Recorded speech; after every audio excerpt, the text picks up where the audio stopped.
Hello नमस्कार दोस्तों। मैं अमित कुमार आप सभी का आपके अपने YouTube channel the brain education पर हार्दिक अभिनंदन करता हूं।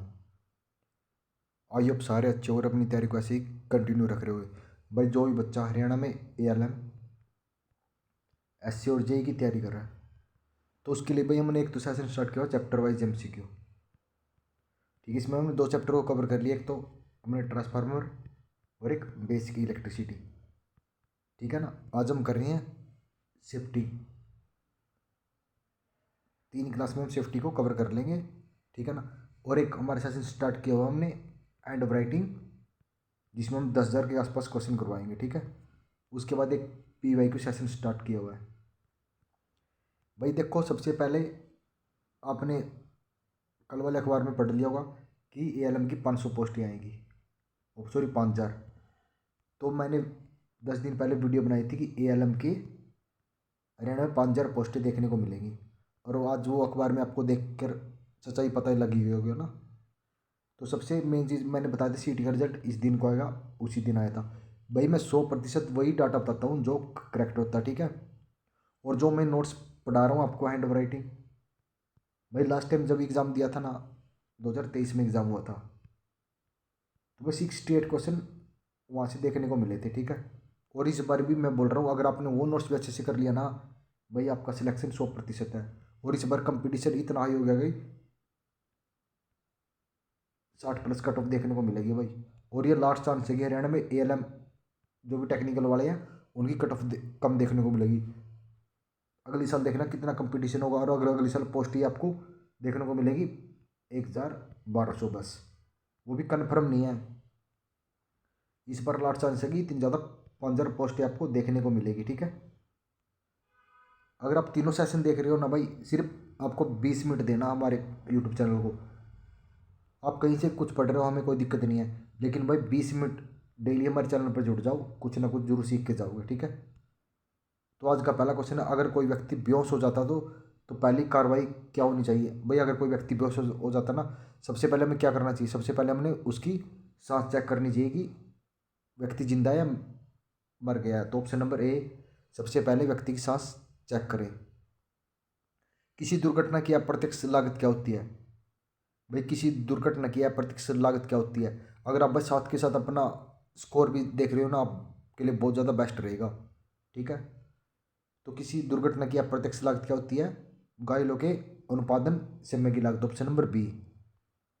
आग बुझाने की मशीन में कौन सा रंग बैंड कार्बन डाइऑक्साइड की सामग्री को दर्शाता है। तो आग बुझाने की मशीन में कौन सा रंग बैंड कार्बन डाइऑक्साइड को दर्शाता है।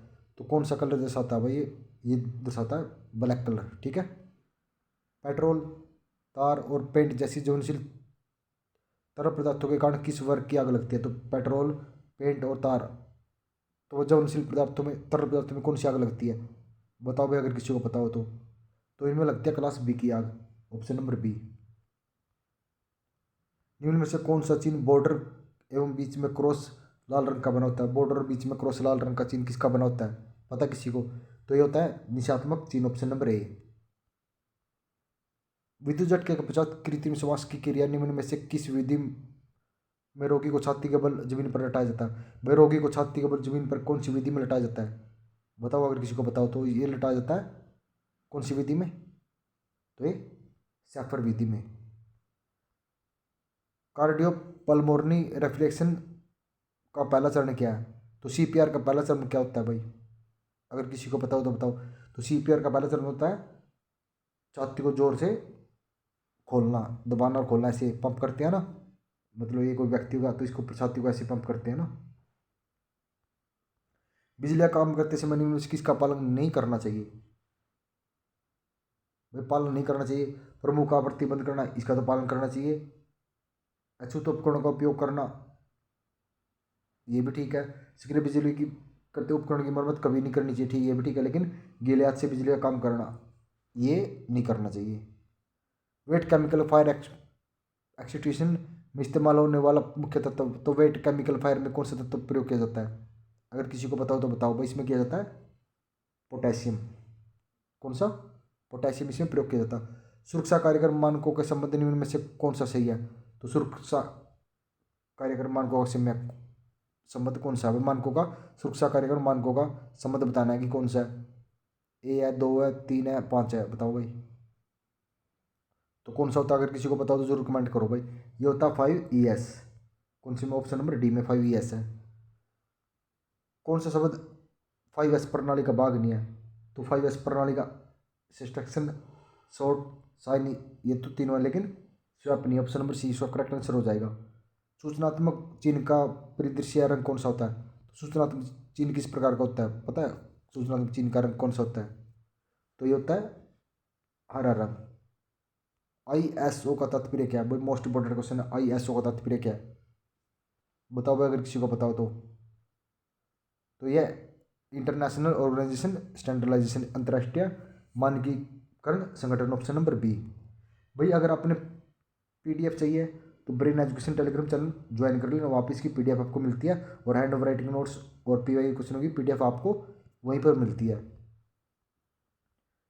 किस प्रकार के अग्निशामक यंत्रों का उपयोग विद्युत उपकरण या बिजली के उपकरणों से बिजली की आग को निकालने के लिए प्रयोग किया जाता है? तो भाई किस प्रकार का कौन सी वर्क का हो भाई, जिसमें बिजली के उपकरणों में लगी आग को अलग करने के लिए किया जाता है? मेन चीज़ ये है।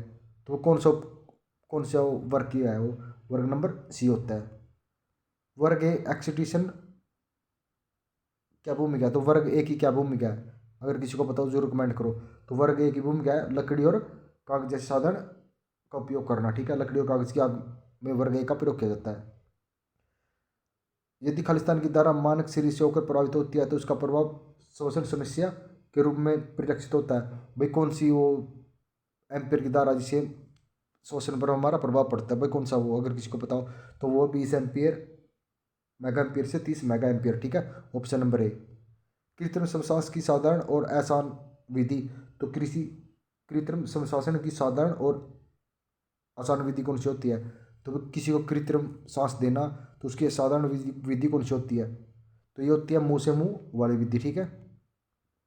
निम्न में से कौन सा निर्माता BIS का लाभ है? तो BIS का कौन सा लाभ है इनमें से? बताओ भाई। तो BIS का लाभ है बाजार के उत्पादों में बेहद छवि। Option number A.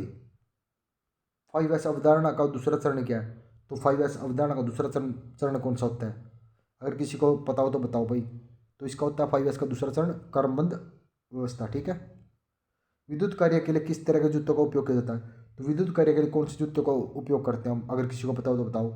मोटे रबड़ सोल वाले चमड़े के जूतों का उपयोग। Option number C. कृत्रिम श्वसन की साधारण और आसान विधि कौन सी है?